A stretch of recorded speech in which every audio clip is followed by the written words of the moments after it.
Hello viewers, আশা করি সবাই ভালো আছেন। আমিও ভালো আছি। আর আজকে অবস্থা দেখে বুঝতে পারছেন আমি কোথা থেকে ভিডিওটা শুরু করলাম। তো প্রচুর ঠান্ডা, তো যার জন্য আসলে ল্যাপের নিচে বসে আছি এখনো। তো এখন বাজতে চললো 12টার মতো। আমি লাইটের জন্য ক্লিয়ার আনতে পারছি না। না, ক্লিয়ার আসবে না এখন, এটা একটু কাছে নিতে হবে। তো ভালো ঠান্ডা পড়েছে আজকে। আর জানলাটা খোলার পরে মনে হইতেছে যে বাইরে থেকে বাতাসটাও আসতেছে। আমি ভেবেছিলাম জানলাটা খোলার পরে ঘরটা যে বন্ধ হয়, একটা দম বন্ধ করে একটা পরিস্থিতি, সেটা হয়তো কমে যাবে। আমার বিছনার অবস্থা দেখেন, শীতকাল মানেই দেরি করে ঘুম থেকে ওঠা। আর জানলাটা খোলার ফলে বাইরের আবহাওয়াটা একটু দেখাই আপনাদের। রোদ উঠেছে কিন্তু মনে হচ্ছে না যে রোদ উঠেছে। তো দেখি গোসল করে যদি আজকে করতে পারি তো ছাদে যাব, তা না হলেও আজকে ছাদে যাব। জানলাটা লাগিয়ে রাখি, আসলে প্রচুর ঠান্ডা, তো এখন আর জানলা খোলার মতো অবস্থা আমার নাই। তো জানলাটা বন্ধ করে দিলাম। আর রুমের অবস্থা তো দেখতেই পাচ্ছেন, এখনো পুরোপুরি গুছিয়ে নিতে পারিনি, আর গুছাবো না। কারণ কয়েকদিন পরে হয়তো বা ময়মনসিংহ আমার শিফট হতে পারি। তো আজকে ফোন দিলাম ময়মনসিংহে যে মেসটা খালি হয়েছে কিনা। তো আমাকে জানালো যে খালি, এখন জানাবে আমাকে সামনে। সে নিজেই জানে না যে আসলে খালি হয়েছে কিনা, যাকে ফোন দিয়েছিলাম। তো লাইটগুলো জ্বালিয়ে দিলাম, আসলে অন্ধকার, যেহেতু বাইরে রোদ উঠেছে কিন্তু সেরকম ভাবে রোদ ওঠেনি, হালকা একটা আবহ এই মুহূর্তে বাইরে। সকালে একবার চা খেয়েছি, একবার মনে হচ্ছে যে আরেকবার খাই চা। আসলে বাইরে যখন ছিলাম তখন তো প্রতিনিয়তই চা খেতাম, আর বাসায় আসার পর একটু রেস্ট্রিক্টেড হয়ে গেছি। আর বাসায় আসলে বেশি দিন থাকতে পারবো না, বাসায় থাকলে আসলে শরীরের ওজনটা কমিয়ে ফেলেছিলাম। তো বাসায় থাকলে আবার মোটা হয়ে যাব, আবার ওজনটা বেড়ে যাবে। তো বাসায় আসলে বেশি দিন থাকতে পারবো না। আর এই যে আমি একটু ঘড়ি দেখাই আপনাদের, টাইম বাজছে এখন কত, এই তো 12টা 5, 12টা 5 বাজতে চললো। আর বাইরের আবহাওয়া অনেক ঠান্ডা আজকে, আমার জন্য তো অনেক ঠান্ডা আজকে।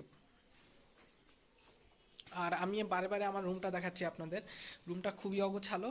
আসলে ভাষায় প্রকাশ করার মতো না যে আমি কতটা অগোছালোভাবে আছি এখনো আসলে গুছিয়ে না উঠলে যা হয়, সেই পরিস্থিতি। তো আজকে সারাদিনে কিছু একটা প্ল্যান করা, কিছু একটা করার প্ল্যান আছে। সারাদিনে কিছু ভিডিও এডিট এবং কিছু কাজ আছে যেগুলো আমি করব। তো সকালে 11টা থেকে একটু পড়তে বসেছিলাম। এই যে পড়া আমার 10 থেকে 15 মিনিট পড়লাম, এরপরে শেষ, পড়ার আগ্রহ হারিয়ে ফেলেছি। আর এই যে মাইকটা আমি চার্জে দিয়েছি, মাইকটা অনেক দিন ধরে চার্জ দেওয়া হয় না, যেহেতু আমি নাই বাসায়। তো যার জন্য মাইকে আসলে গান টান সেরকম কেউ গায় না বাসায়, তো আর গান গাওয়ার মানুষ নাই।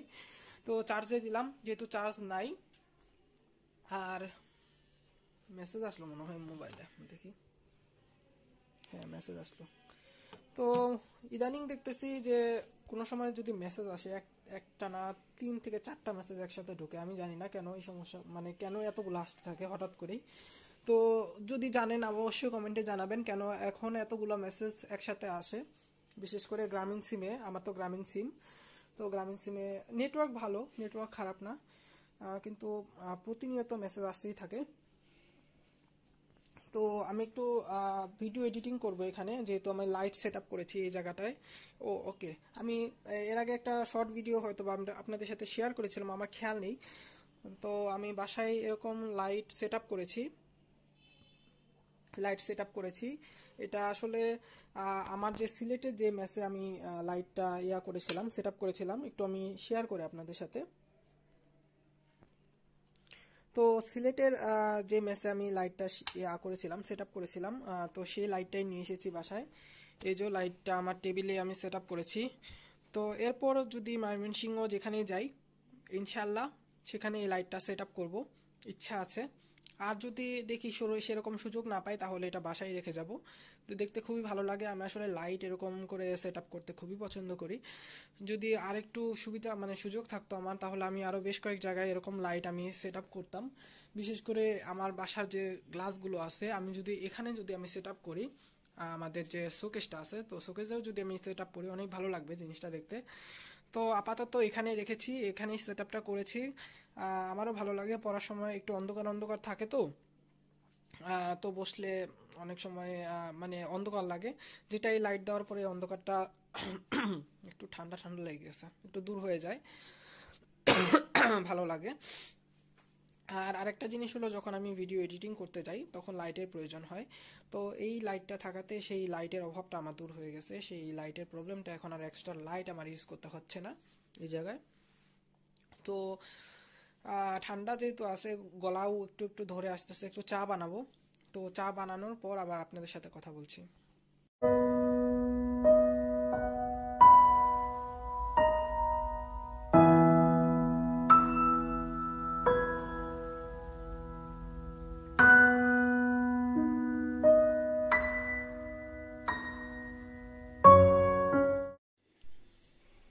তো ভিউয়ার্স, এই যে চা বসিয়ে দিয়েছি, আদা একটু থেতা করে আমি এর মধ্যে দিয়ে দিয়েছি পানিতে।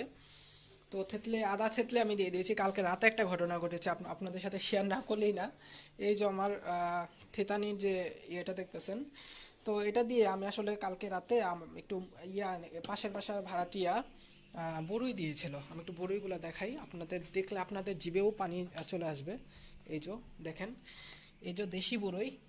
তো এই বড়ইয়ের সাথে একটু মরিচ থেতা করে তাতে একটু লবণ দিয়ে খেতে খুবই ভালো লাগে, হ্যাপি লাগে খেতে।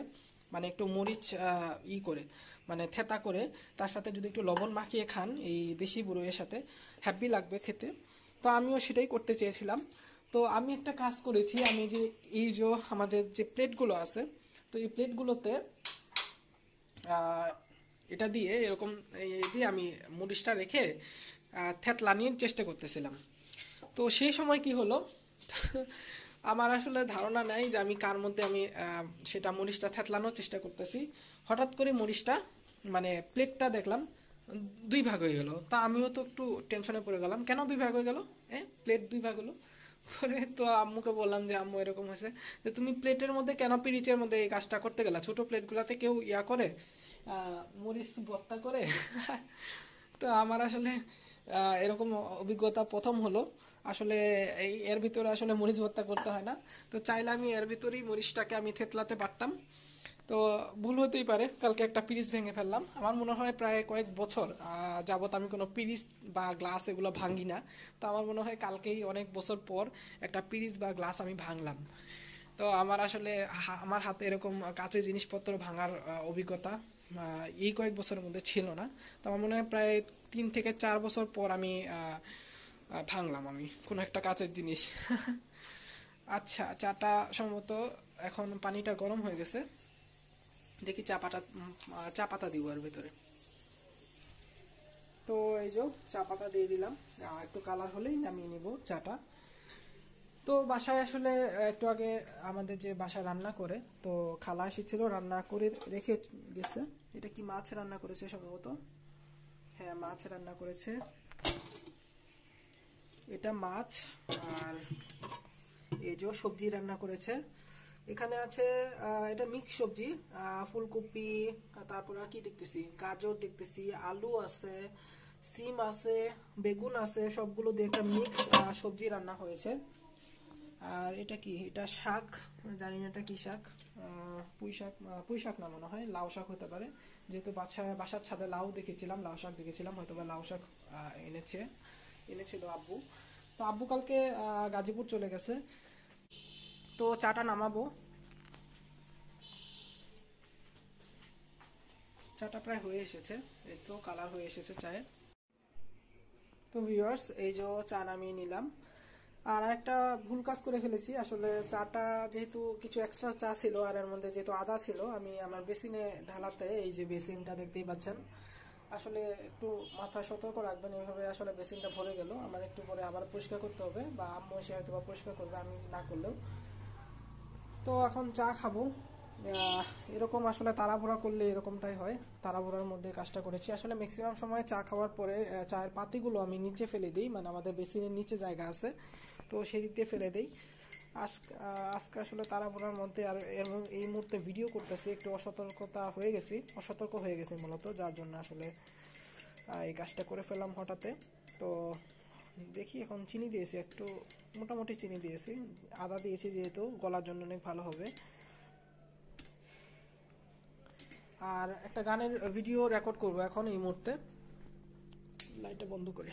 তো গানের একটা ভিডিও রেকর্ড করব, এখন বাজতে চললো 12:30, একটু পরে আবার গোসল করতে হবে, নামাজ পড়তে হবে। তো গানে একটা ভিডিও রেকর্ড করব, এখানেই রেকর্ড করব মূলত। তো যার জন্য এখানে চার্জ দিতেছি। তো গানটা রেকর্ড হওয়ার পর ইনশাল্লাহ আমি এই ভিডিও ডিসক্রিপশনে আমি গানের লিঙ্কটা আপনাদের শেয়ার করব। ভালো লাগলে অবশ্যই ভিডিওটা দেখবেন। আর আজকে এই ভিডিওটুকু আমি করলাম, আর ভিডিওটা অবশ্যই লাইক কমেন্ট ও শেয়ার করবেন। আমার ভিডিও আসলে ইদানিং ভিডিওতে ভিউ পাচ্ছি না ঠিক মতো, আমার সাবস্ক্রাইবারও বাড়ছে না, হঠাৎ করে একটা দুটা করে পাচ্ছি সাবস্ক্রাইবার, ভিউও পাচ্ছি না ঠিক মতো, ভিউ আসতেছে না। ভিউয়ার্স অবশ্যই সাপোর্ট করবেন, যেহেতু আমরা নতুন ব্লগার্স, অনেক কিছুই জানি না, অনেক কিছুই নতুন আমাদের কাছে, আর অনেক কিছুই আমরা ঠিকমতো বানাতে পারি না। আর যেহেতু আমি কোনো ভিডিও এডিটর ভালো এডিটর ইউজ করি না, বা কোনো রকম অ্যাপস ইউজ করি না, যার কারণে আমার ভিডিও এডিটর সম্পূর্ণ নর্মাল, এবং সম্পূর্ণ নর্মালভাবেই আপনাদের সাথে সামনে উপস্থাপন করার চেষ্টা করি। তো আজকে ভিডিও এইটুকুই। আমি এই কিছুক্ষণের মধ্যে যা যা করলাম সেগুলো নিয়ে একটা ব্লগ বানালাম, তো বানাতে ইচ্ছা হলো এই জন্য বানালাম। তো ভিডিওটি ভালো লাগলে অবশ্যই লাইক কমেন্ট শেয়ার করবেন, অবশ্যই আমার চ্যানেলটিকে সাবস্ক্রাইব করবেন। যারা আমার চ্যানেলের সাথে যুক্ত সকলকে অসংখ্য অসংখ্য ধন্যবাদ। ভালো থাকুন, সুস্থ থাকুন।